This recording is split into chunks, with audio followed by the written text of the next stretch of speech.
की जेव्हा संधी मिळेल तेव्हा सहकारी पक्षाचा फायदा घ्यायचा आणि जेव्हा आपल्याला चांगली मजबूती येईल तेव्हा सहकारी पक्षाला साईडला घ्यायचं, साईड ट्रॅक करायचं. हम्म, अशा पद्धतीने भारतीय जनता पक्षाची आतापर्यंतची नीती राहिलेली. हम्म, अनेक उदाहरणं देता येतील. मुंबईत जर आपण पाहिलं तर एकनाथ शिंदे यांचा पक्ष जर मजबूत झाला असता तर त्यांच्याविषयीची जी काही प्रक्रिया जी आहे भाजपची ती वेगळी असती.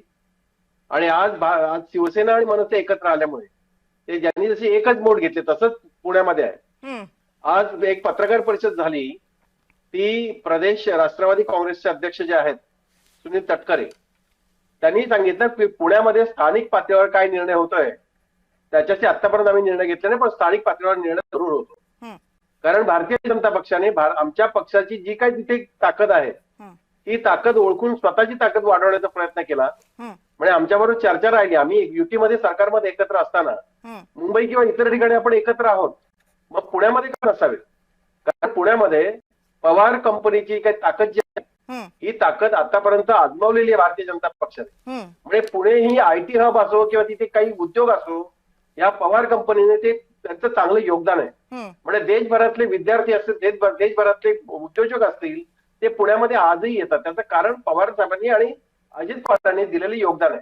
हम्म, आता हे त्यांचं जे काही महत्वाचं स्थान आहे किंवा त्यांनी पुण्यामध्ये पकड केलेली आहे, ही पकड सैल कशी होईल असा प्रयत्न गेल्या काही काळापासून सुरू आहे. हम्म, म्हणजे अगदी राष्ट्रवादी काँग्रेस पक्षाच्या तिथल्या काही पदाधिकाऱ्यांना ताब्यात घेणं, त्यांच्या थ्रू तिकडे निवडणुकीचे काही मोड तयार करणं, असा प्रकार भाजपमध्ये गेल्या काही दिवसापासून सुरू आहे.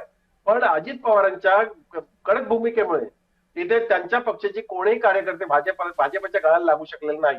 हे वास्तव लक्षात घेता भारतीय जनता पक्षाने अशी तयारी केली की राष्ट्रवादी काँग्रेसच्या बरोबर आपण तिथे बसणार नाही, आमची ताकद स्वतंत्र आहे.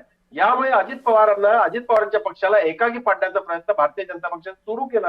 हे अजित पवार आणि त्याच्यामुळेच कुठल्याही परिस्थितीमध्ये पुण्यामध्ये आपली असलेली ताकद आजमावण्यासाठी शरद पवारांची मदत घेतल्याशिवाय त्यांना पर्याय नाही.